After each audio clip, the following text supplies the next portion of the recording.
Halo teman-teman semua, apa hubungan antara kepercayaan dan kecepatan? Kita akan bahas di video ini ya.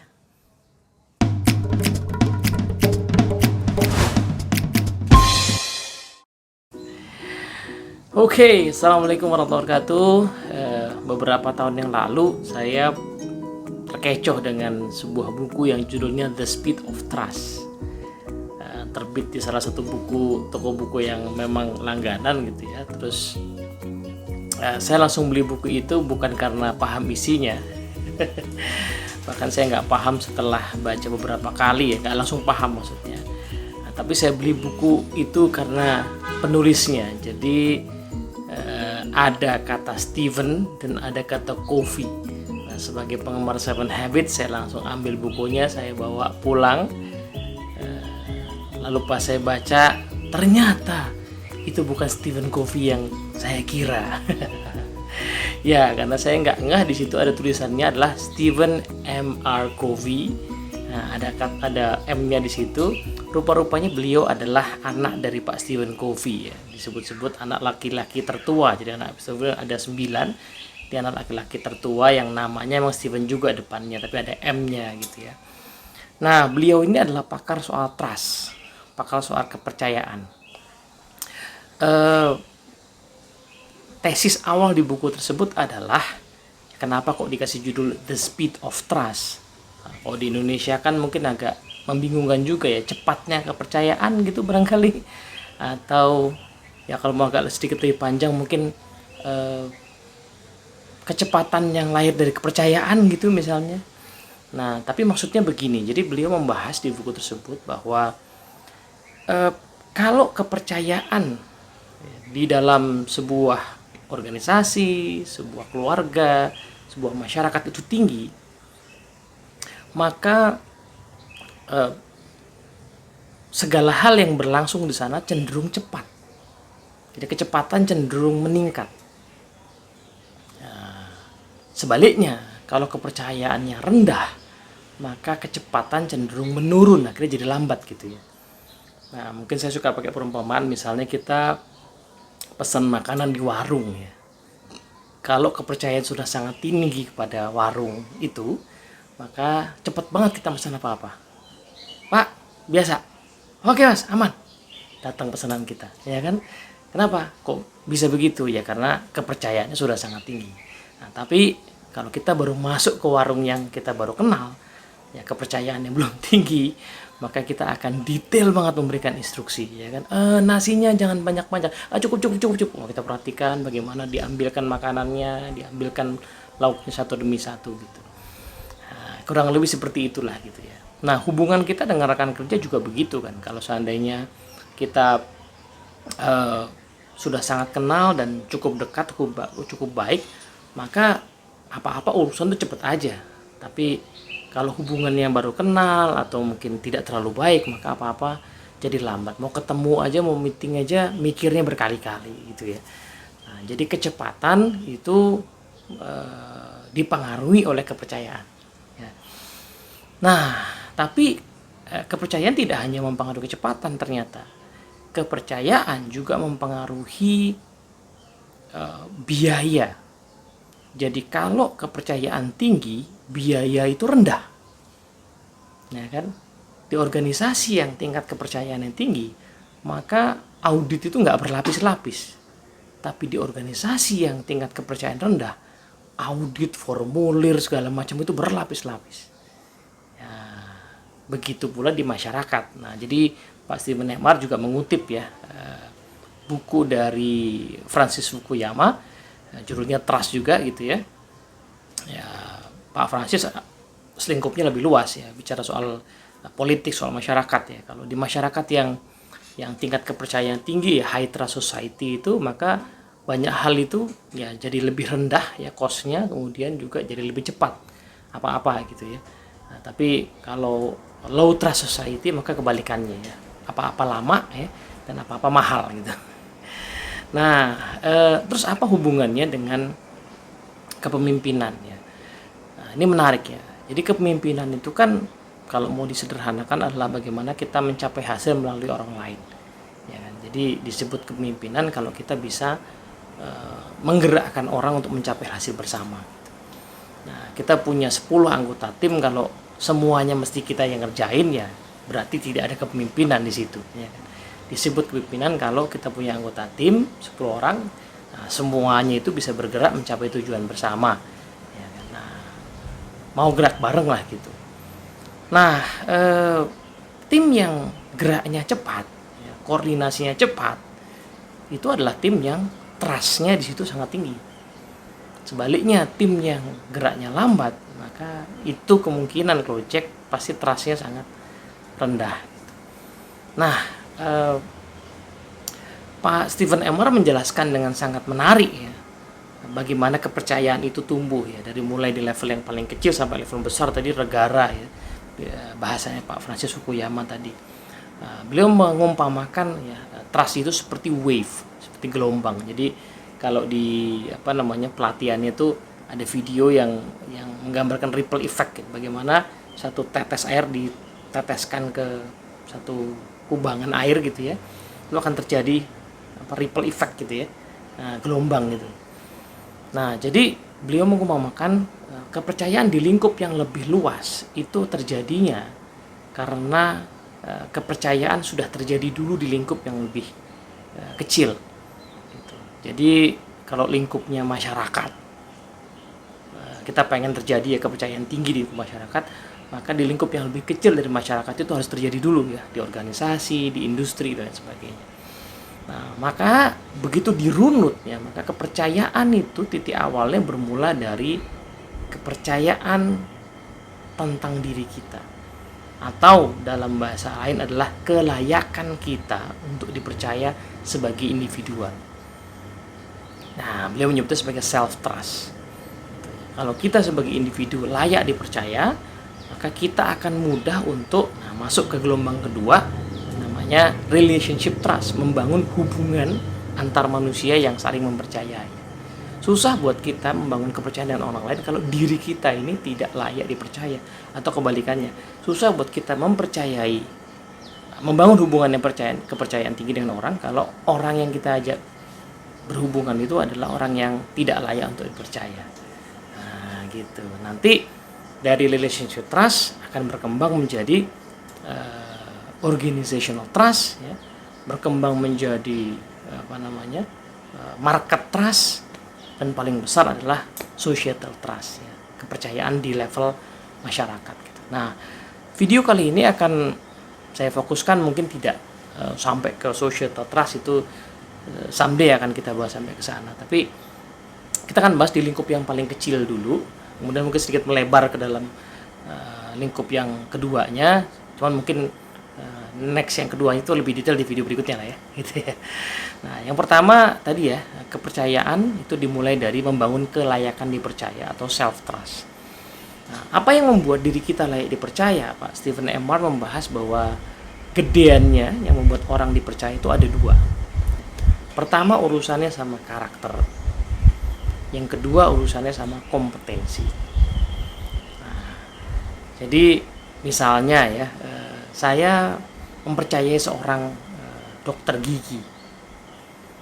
Nah, itu pasti karena dua hal, ya, saya mau datang ke sana dan mau diobati, ditreatment oleh beliau. Itu pasti karena dua hal. Yang pertama adalah, ya, orangnya itu ketahuan jujur, atau at least nggak ada track record dia malapraktek misalnya begitu, ya kan, atau orangnya suka markup misalnya, suka ngetok harganya misalnya. Itu kan urusan karakter, ya. Nah, itu yang pertama, kan.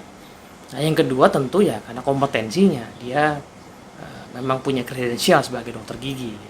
Nah, dua-duanya ini diperlukan untuk saya mau berkunjung ke dokter gigi itu. Salah satu aja nggak ada, saya nggak akan percaya sama yang bersangkutan, ya kan. Misalnya dia punya kredensial, dia dokter gigi, tapi tadi tuh secara karakter dipertanyakan. Ada rumor yang cukup sering beredar di teman-teman saya bahwa beliau ini tadi kalau masang harga ngetok misalnya, ya, kalau ngasih obat berlebihan misalnya. Nah, ini kan isunya karakter nih, ya. Saya pasti nggak akan jadi percaya ke situ. Begitu pula orang yang jujur, ya, orang yang tidak punya karakter yang tercela, tetapi nggak punya kredensial as a dokter gigi, ya saya juga nggak mau datang ke dia, ya kan. Banyak orang jujur di sekitar saya tapi bukan dokter gigi, ya saya nggak datang ke dia. Dua-duanya ini diperlukan untuk bisa membuat seseorang layak dipercaya gitu. Nah, pertanyaan kita kemudian adalah, oke, realnya seperti apa sih ya, membangun karakter dan kompetensi itu. Nah, Pak Stephen Emar membedah lebih lanjut nih gitu ya. Jadi karakter itu unsurnya juga dua lagi. Yang pertama adalah orang disebut berkarakter yang baik kalau pertama dia punya namanya integritas, integrity. Nah, integrity itu memang secara umum sering dipahami orang sebagai kejujuran. Ya, tapi ternyata tidak semata-mata kejujuran bahwa saya nggak pernah bohong, saya nggak pernah korupsi, tidak hanya itu. Tapi integrity itu ya kalau mungkin dari asal katanya integral gitu ya, satu kesatuan ya, antara kata dan perbuatan. Itu adalah orang yang bukan hanya dia tidak pernah berbohong, tidak pernah korupsi, bukan itu saja, tetapi orang yang memang apa yang diomongin itulah yang dia lakukan. Nah, maka kalau seorang pimpinan, seorang leader sudah berjanji akan ngobrol nih one on one ya dengan salah seorang anggota timnya, tapi sering mengganti jadwal, nah disitulah integritasnya mulai ternoda sebenarnya. Ya kan, itu kan dia nggak melakukan itu dalam artian berbohong, korupsi, bukan kan, tetapi anggota timnya akan melihat, nah ini nggak serius ini, nah gitu misalnya. Jadi integrity tidak hanya untuk urusan yang besar-besar seperti kebohongan atau korupsi, tetapi juga apakah ya sehari-hari itu memang antara yang dikatakan dengan yang dilakukan itu selaras. Kalau seorang mengatakan oke, saya akan perbaiki, ya habis itu kelihatan nggak perbaikannya gitu. Nah, jadi ya bisa saja orang nggak melakukan perbaikan yang dijanjikan dengan alasan macam-macam. Dia bisa mengatakan bahwa nggak sempat, memang lagi loading tinggi, ya kan. Tapi integritasnya mulai ternoda di situ. Itu yang pertama ya, integritas. Nah yang kedua, Pak Stephen Emmer katakan bahwa karakter itu juga tercermin dari niat atau intention. Ya.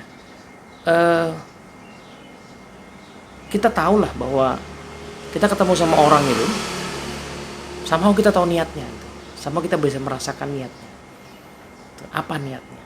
Nah, tulus apa enggak bantuin kita? Nah, orang yang katanya satu dengan perbuatannya dan secara konsisten menampakkan perilaku-perilaku yang menunjukkan bahwa dia berniat yang sesuai dengan kepentingan kita lah yang akan kita percayai. Ya kan? Contoh ya ke dokter gigi tadi ya, kenapa saya katakan bahwa saya akan tidak datang ke dokter gigi yang kompeten, tetapi sering diomongin orang bahwa dia tuh suka ngasih obat yang nggak perlu sebenarnya.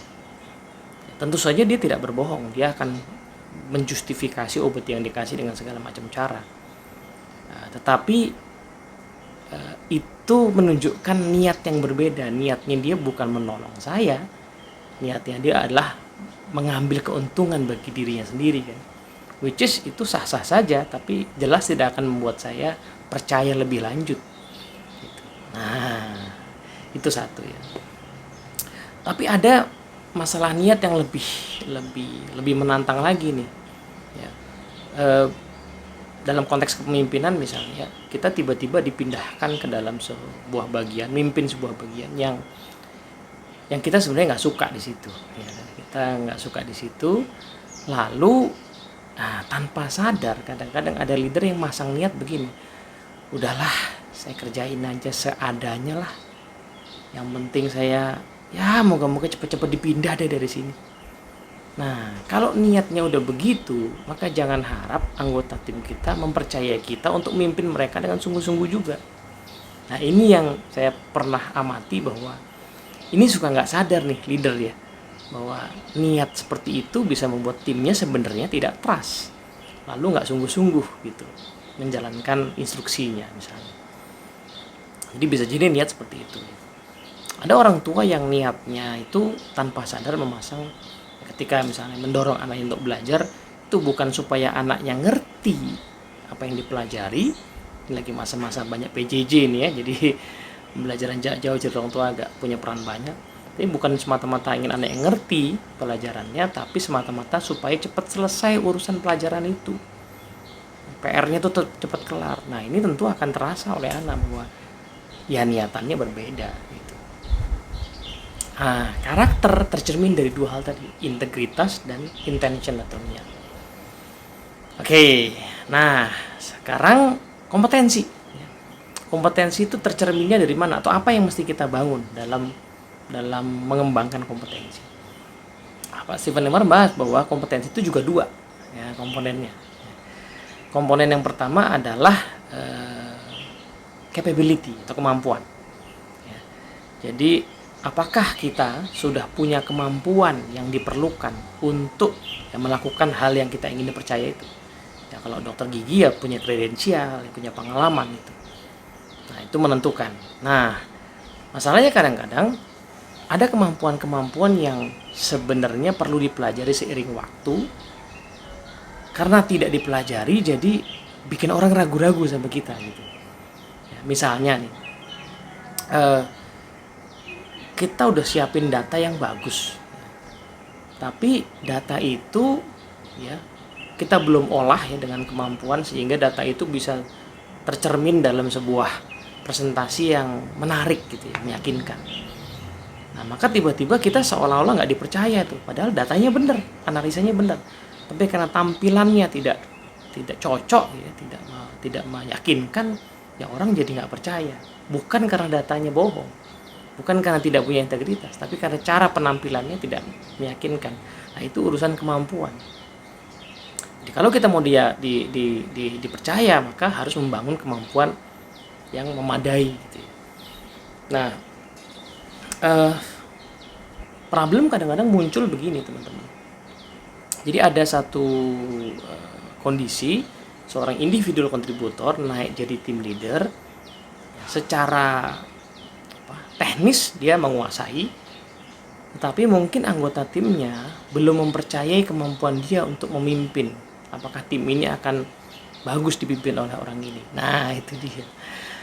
Jadi si pemimpin ini tentu harus belajar ya ilmu-ilmu leadership sehingga kemudian bisa meyakinkan anggota timnya bahwa dia memang layak untuk memimpin. Kemampuan buat perencanaan, kemampuan ya mungkin cascading goals gitu kan, kemampuan untuk mendelegasikan tugas dan lain sebagainya. Gitu. Gimana kita mau dianggap sebagai pemimpin kalau nggak pernah melakukan coaching misalnya? Kalau kita nggak tegas misalnya dalam menegur orang ya secara efektif gitu misalnya, yang tidak perform atau yang tidak berperilaku sesuai dengan code of conduct misalnya. Nah, itu kemampuan. Nah, yang terakhir yang kedua berarti yang kedua di kompetensi, yang ketiga ya kalau di overall ya. Kompetensi itu tercermin dari hasil atau results. Nah, dokter gigi yang baru lulus itu pasti sudah punya kemampuan untuk menangani pasien. Tetapi kenapa kok dia tidak langsung punya banyak pasien? Ya karena orang perlu melihat dulu track record hasil dari pekerjaan dia. Setelah dia menangani cukup banyak, beberapa tahun, banyak testimonial, nah disitulah orang makin percaya, dan akhirnya orang datang ke dia. Nah, jadi even dia sudah punya gelar dokter gigi, tapi dia perlu menunjukkan hasil supaya makin layak dipercaya. Nah, gitu kira-kira. Jadi ada 4 ya kalau di total ya. Jadi urusan karakter itu ada 2 ya, integritas dan niat atau intention. Urusan kompetensi juga ada 2. Pertama soal kemampuan, yang ketiga soal yang keempat adalah soal yang kedua adalah soal hasil atau results gitu. Nah, empat-empatnya itu sebenarnya bisa menjadi alat bantu kita untuk mengecek ya, kenapa sih kok tim saya nggak bergerak. Kemungkinan ya bisa jadi ya, titik awalnya ada pada self trust kita yang memang perlu dinaikkan, kelayakan kita untuk dipercaya yang perlu ditumbuhkan. Nah, tinggal kita cek apakah tim kita nggak percaya kita itu karena urusan karakter atau kompetensi. Saya sering mengatakan sesuatu yang tidak sesuai dengan tindakan saya, atau saya memasang niat yang tidak selaras lurus dengan kepentingan tim saya juga, atau saya masih punya kemampuan yang memang belum layak untuk membuat dipercaya, atau saya memang ya belum bisa memunculkan hasil yang memang membuat tim saya itu bisa melihat bahwa mereka layak mempercayai saya. Jadi sebelum kita bicara orang lain, mari kita bicara diri kita sendiri dulu. Adakah kita sudah memiliki kelayakan untuk dipercaya? Sampai sini dulu, moga-moga bermanfaat. Assalamualaikum warahmatullahi wabarakatuh.